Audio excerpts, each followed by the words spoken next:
Hello दोस्तों, Dalip Hindi shorthand classes में आपका हार्दिक स्वागत है। दोस्तों, आज की डिक्टेशन दैनिक जागरण की संपादकीय डिक्टेशन है। डिक्टेशन की गति 120 शब्द प्रति मिनट होगी। डिक्टेशन स्टार्ट करते हैं 5 सेकंड बाद।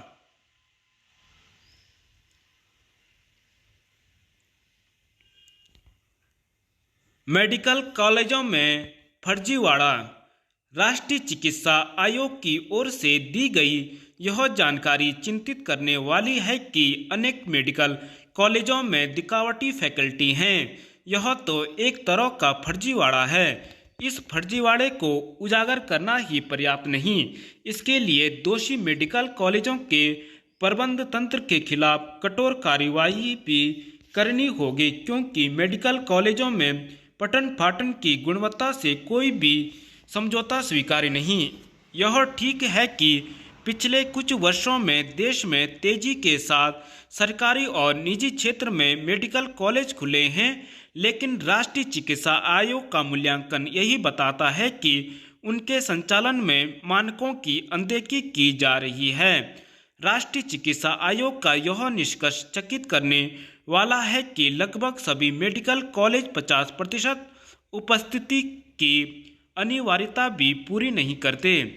यदि सभी मेडिकल कॉलेजों में इस मानक का उल्लंघन हो रहा है तो इसका मतलब है कि उनकी निगरानी की कोई व्यवस्था ही नहीं है। न्यूनतम उपस्थिति की कसौटी पूरी न होने का सीधा अर्थ यही है कि मेडिकल कॉलेजों में ढंग से पढ़ाई नहीं हो रही है।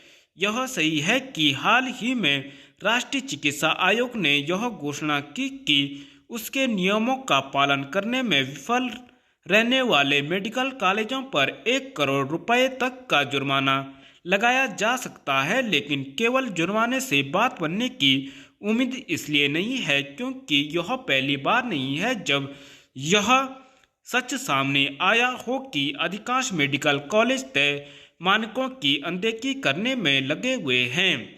आखिर जब राष्ट्रीय चिकित्सा आयोग स्वयं इस निष्कर्ष पर पहुंचा है कि जो कुछ कागजों पर नजर आता है जमीनी हकीकत उससे कहीं अलग है, तब फिर इसका कोई औचित्य नहीं कि मानकों के पालन में गड़बड़ी कर रहे मेडिकल कॉलेजों पर अंकुश लगाने के कुछ ठोस उपाय ही नहीं किए जाएं।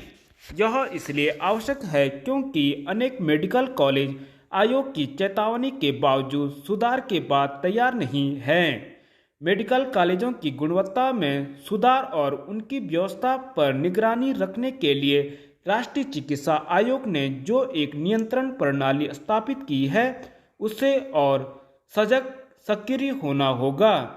इसी के साथ मानकों की अनदेखी करने वाले मेडिकल कॉलेजों की मान्यता भी रद्द करनी होगी। कुछ माह पहले केंद्र सरकार ने करीब 40 मेडिकल कॉलेजों की मान्यता रद्द कर दी थी और लगभग 150 मेडिकल कॉलेजों को गहन निगरानी में लिया गया था क्योंकि उनमें तमाम तरह की कमियां पाई गई थीं। राष्ट्रीय चिकित्सा आयोग की ओर से किए गए इस मूल्यांकन की सार्थकता भी तभी है जब मेडिकल कॉलेजों में फैकल्टी की नियुक्ति में फर्जीवाड़े से लेकर अन्य खामियों को प्राथमिकता के आधार पर दुरुस्त किया जाए। बेहतर पहल। उत्तराखंड विशेष विषम भूगोल वाला राज्य है जिसका अधिकांश भूभाग पर्वतीय है। उत्तराखंड को अलग राज्य बने अब 23 वर्ष होने जा रहे हैं, लेकिन यह विडंबना ही है कि दूरस्थ पर्वतीय क्षेत्रों के कई गांवों में अब भी ग्रामीणों और स्कूली बच्चों को जान हथेली पर रखकर प्रतिदिन सफर करना पड़ता है। अब भी पर्वतीय जिलों के कई गांवों में ग्रामीण और बच्चे नजदीकी कस्बों या विद्यालयों तक आने जाने के लिए लोहे के तारों पर झूलती और रस्सी से चलने वाली छोटी ट्राली का ही सहारा लेते हैं। वर्षा के मौसम में छोटे छोटे नदी नालों में भी पानी का बहाव अत्यंत तीव्र होता है। लिहाजा इन्हें ट्राली में बैठकर ही ग्रामीण पार करा सकते हैं। हाल ही में उत्तरकाशी जिले में हुई एक दर्दनाक घटना में ट्राली की रस्सी टूटने में उसमें सवार महिला की नीचे गिरकर मृत्यु हो गई। इस घटना के बाद शासन चेता और उसने उत्तरकाशी के साथ ही चमोली, पिथौरागढ़, बागेश्वर समेत सभी पर्वतीय जिलों में ट्रॉली वाले स्थानों पर लोग पुलों के निर्माण की पहल की है। इसके लिए ऐसे सभी जिलों से पैदल या मोटर पुल निर्माण के प्रस्ताव मांगे गए हैं। पर्वतीय जिलों में ऐसे लगभग 20 स्थान हैं जहां अब भी ट्राली का संचालन किया जा रहा है। इनके माध्यम से आवाजाही करने वाली आबादी 6000 से अधिक है। इस तरह की ट्राली का सफर अत्यंत जोखिम भरा होता है, लेकिन अन्य कोई विकल्प न होने से ग्रामीण इन्हें ही प्रयोग करने को विवश हैं। पिछले कुछ वर्षों में झूलती ट्रॉली से होने वाली दुर्घटनाओं के बाद ग्रामीण लगातार यहां पुलों के निर्माण की मांग करते आ रहे हैं।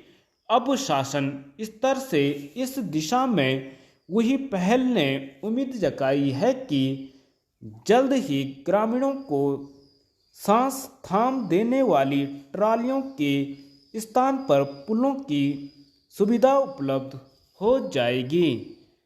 धन्यवाद।